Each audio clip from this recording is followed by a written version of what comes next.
Welcome to the Real News Network. I'm Mark Steiner. Always good to have you with us. Now, if you were watching a previous segment and you saw what Bill Black and I were talking about, you saw that we were kind of diving into the history of this, why it's so difficult to prosecute, or maybe it's not, and we're finding out why.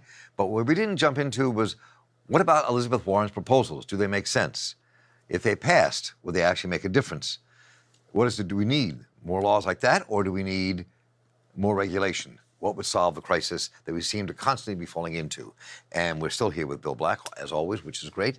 So, Bill, let me just jump right into this. So, her proposals, do they meet muster? Do they actually make a difference? Or some people say she's piddling around the edges. What do you think? So, for example, the proposal on too big to jail would largely recreate the entities that we had during the great financial crisis, which led to virtually no prosecutions. So, yes, we need more resources, but bringing back SIGTARP, the Special Inspector General for the Treasury, would have next to no effects. The criminal referrals have to come from the banking regulatory agencies. They have essentially been terminated. You need new leadership at those entities that are actually going to make criminal referrals. Second part, would it change things to be able to prosecute simply by showing negligence? Yeah.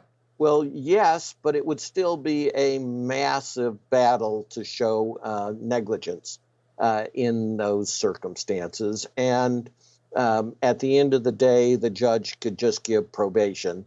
And judges are going to be very hostile to it, particularly after Trump gets all these judicial appointees. So you would just see a wave if you used a simple negligence standard of conservative judges who didn't think it was fair to make it that easy to prosecute folks. They would give people probation. Prosecutors wouldn't want to go through a huge fight just to get probation. And such, and so it would be immensely ineffective, and it would, break. There'd be maybe some progressive judges that would actually give the maximum term, but that's only 1 year under her proposal. So you're not going to get significant deterrence through those mechanisms. It's far better to focus on using the existing criminal laws, but changing the things in the system that are so criminogenic, and changing institutionally the regulators and the FBI and the prosecutors so that you go back to systems that we've always known how to make work. The simple example is task forces. What produced the huge success in the savings and loan, the commercial bank, and the Enron era fraud prosecutions? It was these task forces where we brought everyone together to actually bring prosecutions. They killed those criminal task forces, both under the Bush administration and under the Obama administration. So we don't have to reinvent the bike. We don't have to design a new vehicle. We have a vehicle that works for successful prosecutions. We actually need to use it. And to do that, we need people in charge who have the will to prosecute elite white-collar criminals. So you do agree with the critique of these bills, saying what we need is just we have greater regulation and enforce the regulations we have. We don't need new prosecutorial tools. Is that what you're saying? No, I completely reject that view in Slate. That is by two folks who have really extreme views.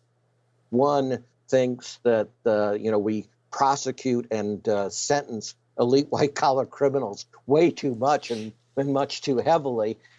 And the other, for example, has written an article saying, the other author saying, we shouldn't make wage theft, which is theft, a crime. Right. A crime. It's, even though it's Walmart's dominant strategy and it makes it impossible for more honest merchants to compete against Walmart. That is an insane view. And of course, it will never happen because you're going to put the same people in charge who don't believe, if they don't believe in prosecuting, you think seriously they believe in regulating? the big banks. So what I'm asking you, though, Bill, what do you, I mean, to critique that, what do you think? I mean, are the bills that Elizabeth Warren's suggesting unnecessary, other than maybe putting more money into regulatory agencies to kind of oversee all of this? Are you saying that we have enough They're prosecutorial tools? unnecessary. The specifics in the bills are unnecessary, but that doesn't mean that regulation is the answer to it, although it's part of the answer. I got you. Right. What you need is leaders who will use the tools we know work to do the prosecutions, and they made absolutely sure. That's Lanny Brewer, who you talked about in Yes. the first episode of this thing, actually said to a nationwide audience on video that he was kept awake at night, fearing not what the bank criminals were doing, but fearing that somebody might lose their job banks because of it.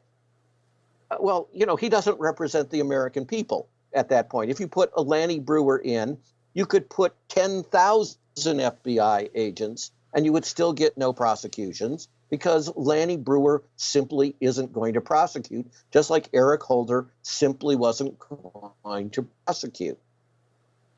Well, this has been really edifying for me, and I think all of our viewers. And Bill Black, it always is. And I deeply appreciate your thinking, the work you've done, and what you bring to us. Thank you so much for all of this. Thank you. And I'm Mark Steiner here for the Real News Network. Thank you all for joining us. Take care.